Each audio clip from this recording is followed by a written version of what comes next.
Hi everyone, it's great to see you. I'm so excited because today I am planting these two adorable Hinoki cypress bushes, and they are going to go, just a second, on either side here, replacing the two boxwoods that I have. So let me show you why I've made this decision.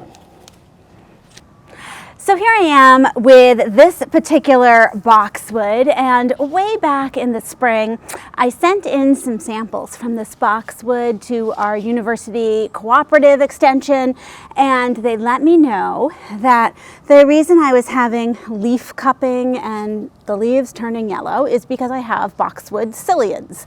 Psyllids are a little type of bug. You don't really usually see them, but you do see the damage that they cause. And they said most boxwoods have boxwood psyllids. The good news is it doesn't really hurt the boxwoods, it just makes them not look good. So this to me, this is a problem because I like my garden to look good. That's why I'm putting these particular plants in here. And you know, you can spray repeatedly for them.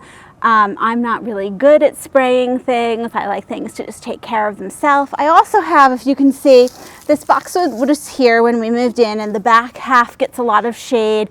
It's not doing well. Same thing for the one on the other side of the front door. So I've been thinking, okay, I want to replace them with something. And over the summer, I was fortunate enough to go to the Newport Secret Garden Tour. And on that tour, I saw the most beautiful Hinoki cypress. Now, there are lots of different types of Hinoki cypress.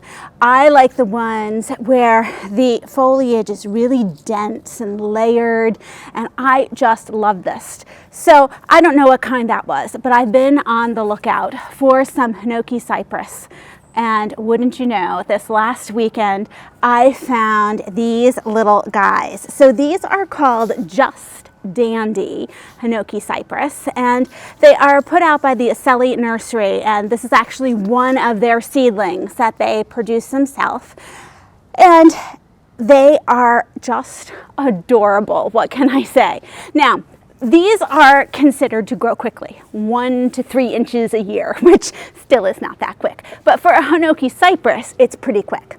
And it's going to get to be about 1.5 feet tall by 2 feet wide and keep this nice little circular shape. So I think this is a perfect replacement for my boxwoods. Now you're going to notice there is some browning in here. Typically with your Hinoki cypress, if you're seeing some browning like this, it can be water issues, either too much or too little, or they had some type of stress over the summer. So you know, we're at the end of the season at nurseries, they probably are under some stress. The only way to see if they really come back will be to wait till spring and see if they come back perfectly, but they already look pretty good. So I'm going to get these in the ground.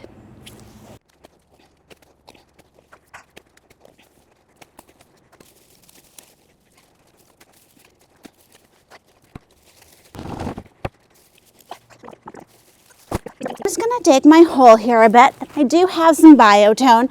Usually we don't recommend fertilizing in the fall, but when you're doing a new planting, it's always okay to add a little bit of our biotone fertilizer just to give the roots that little extra.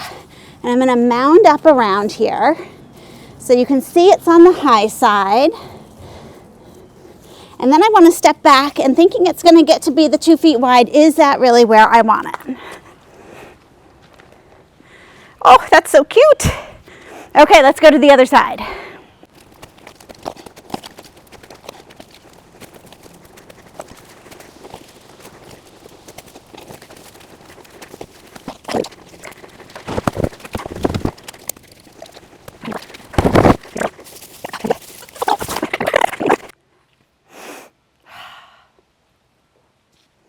Okay, so now I'm just going to try to line this one up, and once again I'm looking at the shape of this cute little Hinoki cypress, taking the little tag off. Oh, I think I'll have to cut that afterwards.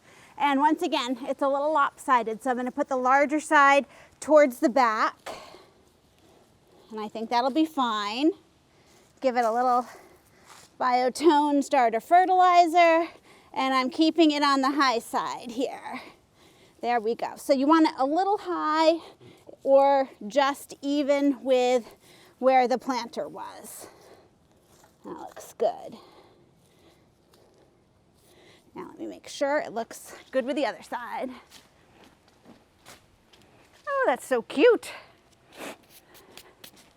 Okay, so we have both of these adorable little Hinoki cypresses, the Just Dandies, planted up, and they're not going to get too big, but be these adorable little mounds. And I love the texture that they add. Really different than the holly behind us. I have some Japanese holly too. Just really gives that different texture added to the garden. Thanks so much for joining me, and I'll see you in the next video.